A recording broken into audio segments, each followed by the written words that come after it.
His name was Vlad Dracula, but history remembers him by a far more sinister title, Vlad the Impaler. In the 15th century Wallachia, this medieval ruler turned torture into an art form, impaling thousands of victims on wooden stakes in displays of cruelty that shocked even his brutal contemporaries. But was Vlad simply a sadistic monster, or a calculated ruler using terror as a weapon of war? Vlad III was born around 1431 in Sighisoara, Transylvania, the son of Vlad II Dracul. His father's nickname, Dracul, meant dragon, earned through membership in the Order of the Dragon, a Christian military organization. Young Vlad inherited the name, becoming Dracula, son of the dragon. Vlad's childhood was marked by political turmoil and betrayal. At age 11, he and his younger brother Radu were sent as hostages to the Ottoman Empire, held as insurance for their father's loyalty. For 6 years, Vlad lived among his enemies, learning their language, their customs, and most importantly, their methods of psychological warfare. The Ottomans were masters of using fear as a weapon, and young Vlad proved to be an exceptional student. When Vlad finally claimed the throne of Wallachia in 1456, he inherited a fractured principality caught between two great powers. The Ottoman Empire, fresh from conquering Constantinople, pressed relentlessly from the south, demanding tribute and submission. Hungarian forces under Matthias Corvinus threatened from the north, viewing Wallachia as a buffer state to be controlled. Internal rivals, backed by foreign gold, plotted his overthrow from within his own court. His father had tried appeasement and been murdered for his troubles. His older brother had attempted military resistance and died impaled on Ottoman stakes. Traditional diplomacy had failed his predecessors catastrophically. Vlad understood that a small principality like Wallachia couldn't survive through conventional means. They had neither the armies to match their enemies nor the wealth to buy lasting peace. So Vlad chose a radically different path, one that would make him so terrifying that enemies would think twice before challenging him. It was a path paved with terror and lined with thousands of impaled corpses. His first major act set the tone for his entire reign. During Easter Sunday, 1459, Vlad invited the boyars, Wallachia's noble class, to a grand feast. These were the men who had betrayed and murdered his father and older brother. As the nobles enjoyed their meal, Vlad's guards surrounded them. The older boyars were immediately impaled on stakes outside the palace. The younger ones were forced to march 60 miles to rebuild Vlad's mountain fortress, working until they died from exhaustion. But impalement wasn't just Vlad's preferred method of execution. It was his signature, refined into a horrific science. He didn't simply run people through with spears. Vlad's impalement was deliberately designed to maximize suffering. Victims were forced onto sharpened wooden stakes that entered through the rectum, carefully angled to avoid vital organs. This meant they could live for hours, sometimes days, slowly sliding down the stake as their own body weight gradually killed them. The psychological impact was exactly what Vlad intended. He would arrange thousands of impaled victims in geometric patterns outside cities, creating forests of death that could be seen and smelled from miles away. Ottoman chronicler Laonikos Chalkokondyles wrote that the sight of 20,000 impaled corpses outside Targovishte was so horrifying that Sultan Mehmet II, a man who had conquered Constantinople, turned his army around rather than face such a madman. Vlad's cruelty wasn't limited to impalement. Historical records document him boiling people alive, skinning them, roasting children and forcing their mothers to eat them, and nailing turbans to the heads of Ottoman diplomats who refused to remove them in his presence. He once invited the poor and sick of his realm to a great feast, then burned the entire hall down, claiming he was freeing them from their misery. But here's what makes Vlad truly terrifying from a psychological perspective. His methods weren't random acts of sadism driven by rage or madness. Every atrocity served a calculated purpose, each torture carefully designed to send specific messages to different audiences. When Wallachian merchants cheated customers with false weights or watered-down wine, he had them impaled in the market square as a brutal lesson about honest trade. When Ottoman tax collectors came demanding tribute, he had their collection bags nailed to their skulls, then sent their bodies back as his answer to the Sultan's demands.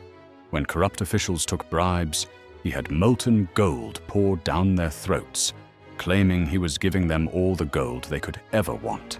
Each act of violence was psychological warfare, designed not just to punish the immediate victim, but to terrorize entire populations into compliance. Vlad understood that one public execution could prevent 100 future crimes, that one horrific display could make enemies reconsider their plans. He was perhaps history's first ruler to systematically weaponize fear as a tool of governance. The most chilling account comes from his campaign against Brasov in 1459. Vlad didn't simply attack the city. He turned the assault into theater. He had the captured defenders impaled in concentric circles around the city walls, then sat down to eat his dinner among the dying men. A German pamphlet from the time describes him dipping his bread in their blood, though this detail may be propaganda meant to emphasize his monstrous nature. Foreign diplomats who visited Vlad's court left with stories that spread across Europe. They described a ruler who seemed to genuinely enjoy torture, who would smile while watching his victims die, who treated human suffering like entertainment. Italian chronicler Antonio Bonfini wrote that Vlad's cruelty surpassed that of Nero and other infamous tyrants, claiming he had killed over 100,000 people during his relatively short reign. Yet Vlad's supporters paint a dramatically different picture of their prince. To many Wallachians, he wasn't a monster, but a hero who single-handedly defended Christian Europe against Ottoman expansion and internal corruption. His brutal methods were necessary weapons against overwhelming enemies who understood only force and fear. Crime virtually disappeared in Wallachia during his reign. Legend claims he left a golden cup by a public well that was never stolen because potential thieves knew the horrific penalty that awaited them. Contemporary accounts from his own people describe a ruler who was harsh but fair, who punished the guilty but protected the innocent. Wallachian chroniclers wrote that under Vlad's rule, a woman could travel alone at night carrying a purse of gold and arrive safely at her destination.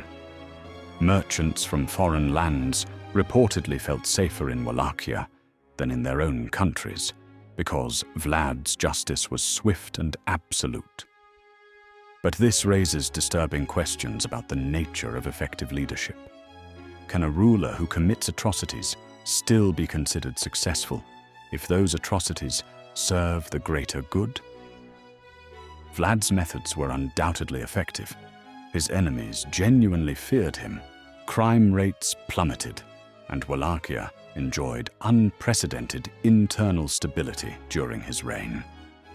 Yet the human cost was staggering. Modern historians debate whether Vlad was clinically psychopathic or simply a product of his brutal age. Medieval warfare was inherently cruel, but Vlad's methods stood out even among his contemporaries. His attention to psychological warfare, his apparent pleasure in others' suffering, and his methodical approach to torture suggest something beyond mere political pragmatism.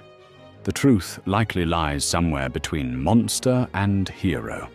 Vlad was undoubtedly a sadist who found genuine pleasure in cruelty, but he was also a brilliant military strategist who understood that terror could be more effective than armies.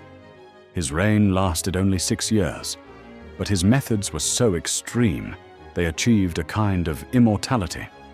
Vlad the Impaler died in December 1476, killed in battle against a combined Ottoman-Wallachian force near Bucharest. Even his death was shrouded in mystery and brutality. Some accounts claim he was assassinated by his own men, others that he died fighting to the last breath against overwhelming odds. His head was cut off and sent to Constantinople, where Sultan Mehmed II reportedly displayed it as proof that the infamous Impaler was finally dead. But death could not contain Vlad's legacy. His methods were so extreme, his reputation so terrifying, that they achieved a kind of immortality that outlasted empires. Within decades of his death, German printing presses were churning out horror pamphlets about Dracula the Impaler, spreading his legend across Europe. Byzantine chroniclers recorded his atrocities in detail, ensuring future generations would remember his cruelty. And eventually, 4 centuries later, Bram Stoker would draw inspiration from these accounts to create the most famous vampire in literature. Was Vlad a psychopathic killer who happened to wear a crown, or a pragmatic ruler who understood that sometimes fear is the only currency that matters?